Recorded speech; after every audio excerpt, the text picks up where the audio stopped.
flavored butter under the skin of a turkey is a great way to add flavor.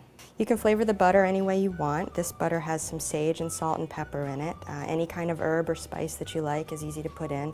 You can make the butter ahead of time too, so it's one thing that you can get out of the way on a busy Thanksgiving cooking schedule. So the first thing we want to do with the turkey is actually clean it up a little bit. Sometimes the turkey comes in with its tail kind of loose, and when that happens, I just want to cut it off.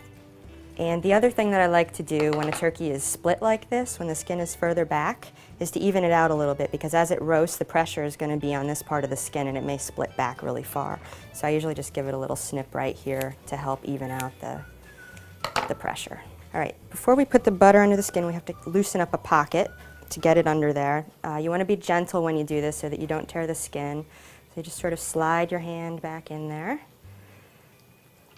And there's some membranes under there that you kind of have to work free. Just take your time with it.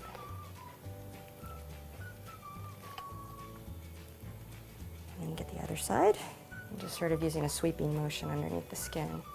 And I also want to try to get a little butter into the thigh area, so I'm going to loosen the skin there too. Okay, now for the pretty part. You just work the butter underneath the skin, and there's nothing much more to it than that. You do want to be sure that the butter is softened, so if you made it ahead, keep it out at room temperature for a little while before you go to do this.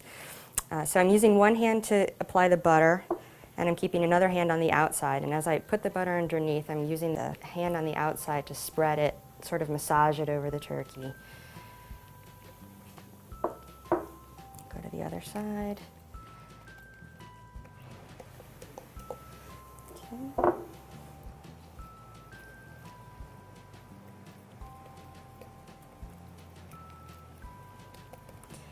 You just keep going until your turkey is full.